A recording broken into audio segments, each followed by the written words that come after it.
Michael Showalter is the director of The Eyes of Tammy Faye, the biopic of Tammy Faye Bakker, starring Jessica Chastain. I'm Denton Davidson for Gold Derby. And Michael, what was it about Tammy Faye Bakker that surprised you the most throughout this process and made her story so important for you to tell? Let's see here. She, I was alive. I was a teenager when the whole Bakker's scandal kind of broke national. And so I have strong memories of seeing Tammy on the cover of tabloids and what have you. And the country at that time was sort of caught up in the kind of the whirlwind of her makeup, the way she sounded, the way she looked. And there was a sort of, I think there was a collective enjoyment, it seemed like, in watching them, in watching their downfall.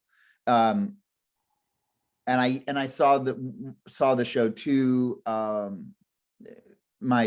have relatives in Virginia, and we would see I would see televangelism on television and be kind of oddly fascinated by it.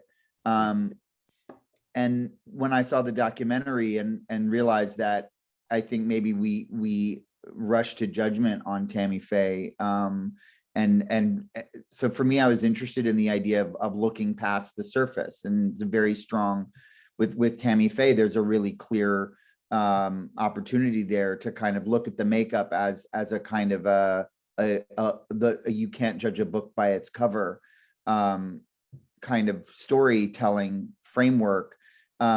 But also came to realize over the course of working on the film and working with Jessica and getting to know the character that the makeup wasn't something we originally sort of thought of it as.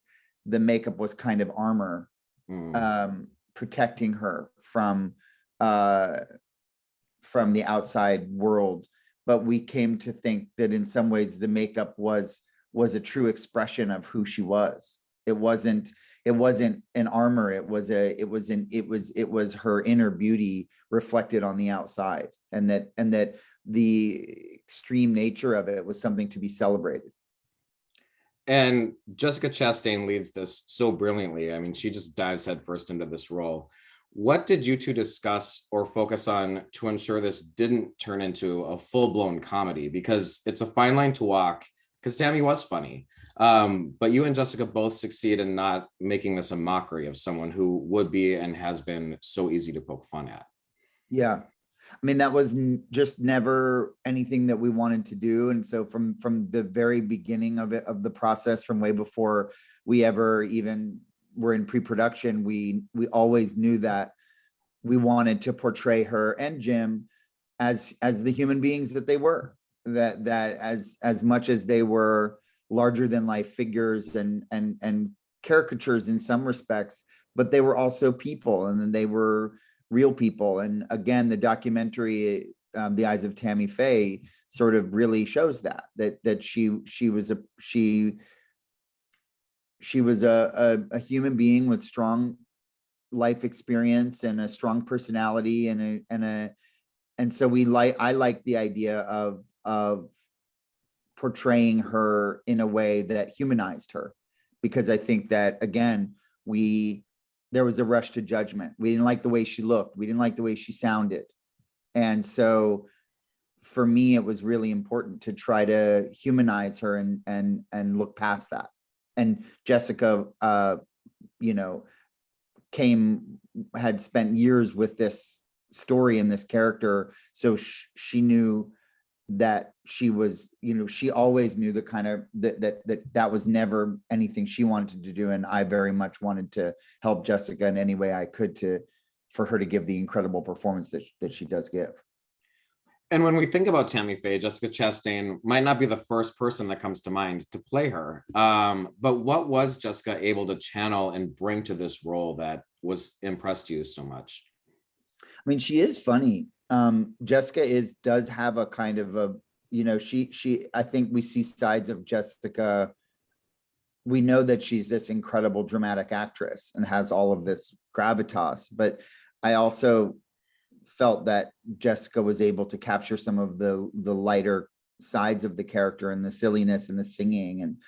But I think Jessica always talked about Tammy Faye's message, which was that of love and acceptance and inclusion. And so I think for Jessica, there was a connection there to Tammy Faye's spirituality that was sort of the guiding light of the performance. And you'd have to ask her, but I felt like there was she felt a strong kinship to that. A sort of a really unfailing belief that love is a healing, has healing powers, and that was Tammy Faye's message, and that in a sense she was exiled from her community for actually wanting to practice what she was preaching. And we see that in her her support of the LGBTQ community at a time when that wasn't accepted within her community. And there were a lot of prosthetics, music. Jessica does some singing, and making sure the sets were just right. What sort of prep work goes into a film like this before shooting?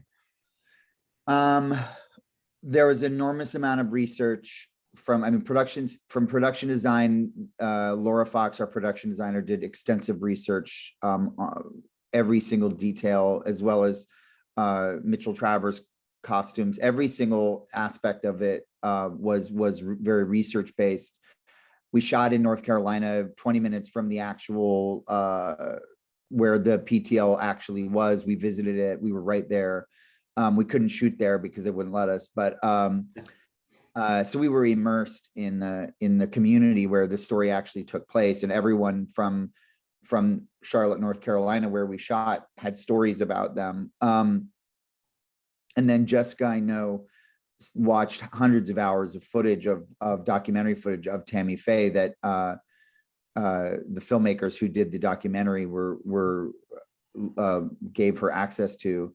And so we just tried to be as sort of immersed in all of that as possible. And then with the prosthetics, that was sort of the one thing that I'd really never experienced before. There's a huge trial and error process there. And it's really a very exacting form to get those prosthetics exactly right. So you put a piece on and you take a look at it, and then they have to go back and create a new mold, and each new element, there's weeks go by before you're ready to kind of try on the new look. And it's a very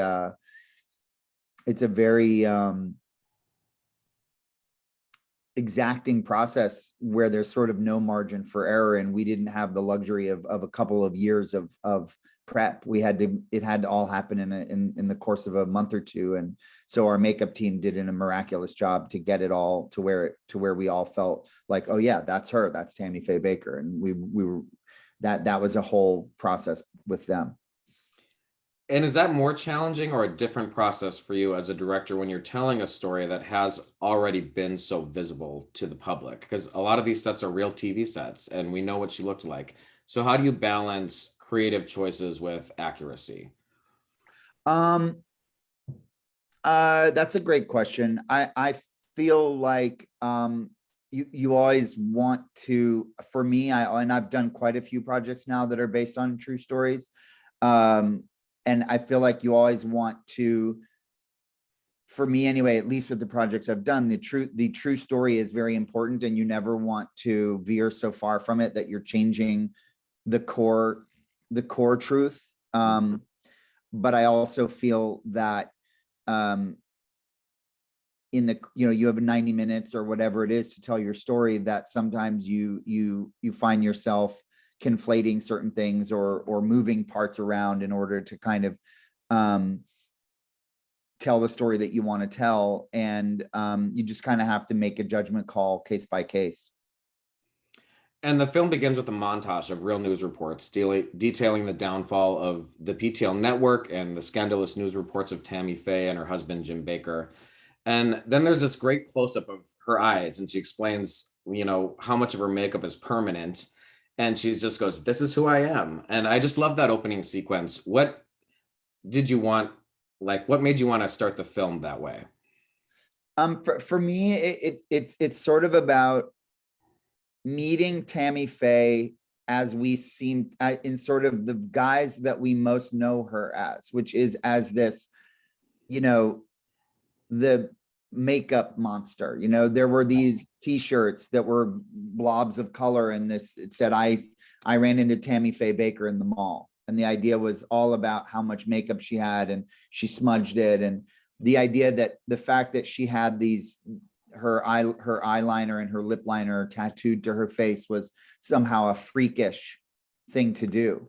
And so it was important to sort of start the movie on the version of her that we think we know, which is this sort of makeup monster, and then go back in time and to try to revisit, and then to bring you back to that person at the end of the movie, only you know her in a completely different way.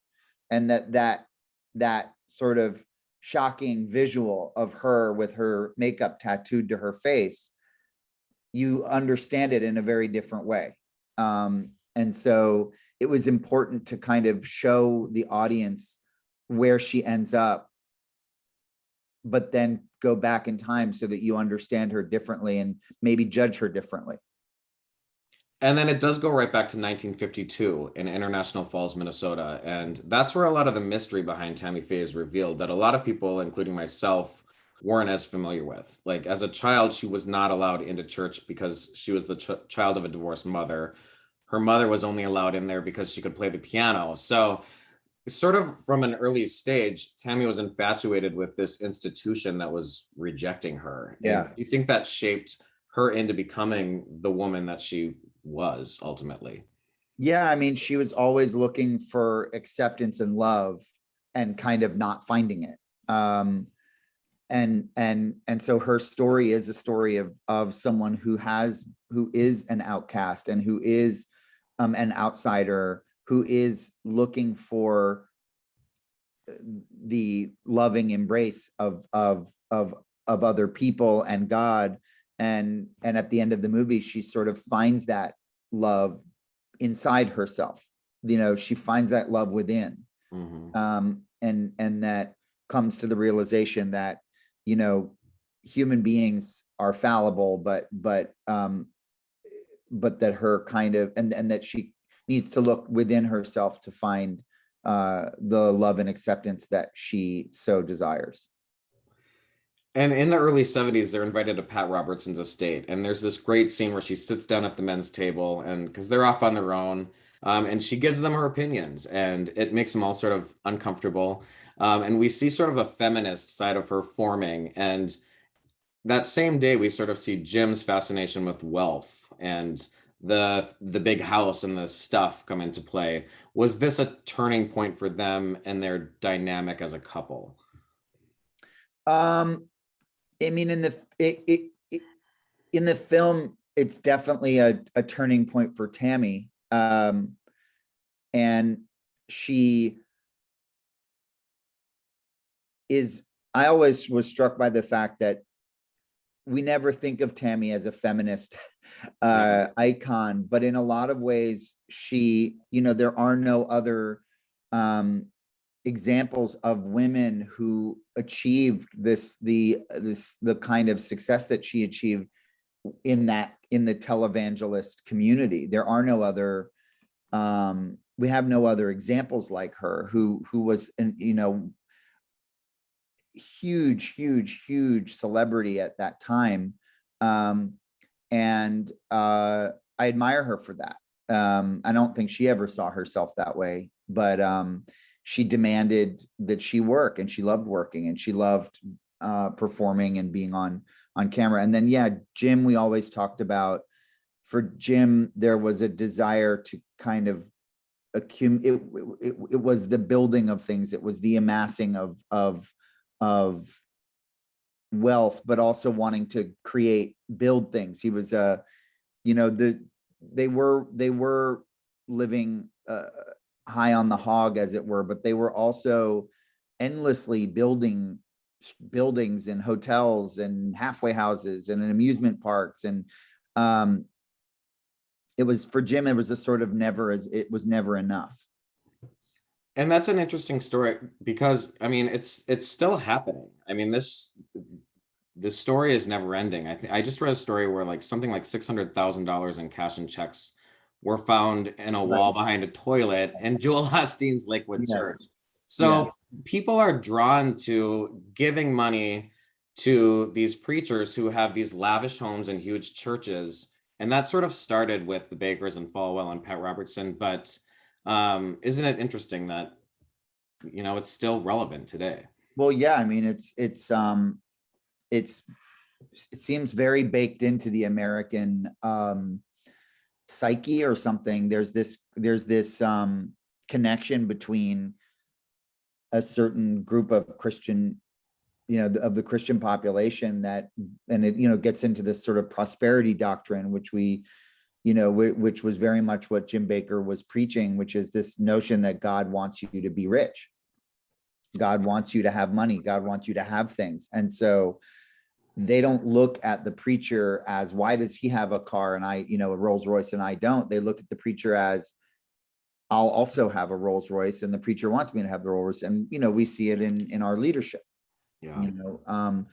And the last president was there's a lot of, he was the church that he attended was this Norman Vincent Peale in the 1950s, which was, I believe, the power of positive thinking, which is all interconnected. It's sort of, if you imagine it, it will be, and sort of like the sky's the limit, and you should just go for that. And it's a little bit of a it's a pretty dubious way of looking at it, but it seems to have been very successful. And just as a final question, what do you hope people take away from this film when they see it? There's a lot of themes in this movie. There's, it's a story about a woman's sort of, she's a bit of a, she's a survivor. It's a story of her persevering through and maintaining her core self and her core truth through being misjudged and exposed and all of these other things. But also it's about, as Cherry Jones's character says, if something to the effect of, if you blindly follow, then you're blind, essentially. So there's a cautionary tale there. And there's a story about a relationship, and it's a love story. And it's, but I think at the end of the day, I think for me, it is a story about acceptance and love, and that it's an inside job. So at the end of the movie, we see Tammy Faye coming to the realization that God is inside her. God is within her. God is not what other people tell her it is. It's a personal relationship, and that her acceptance comes from within. So at the end of the day, I see it as a story about acceptance. Well, congratulations on the film. I want to encourage our viewers to head over to goldderby.com, make your awards predictions, and check out other great interviews with top contenders. Michael Showalter, thank you for speaking with me and Gold Derby today about directing The Eyes of Tammy Faye. Thank you, Denton. Appreciate it.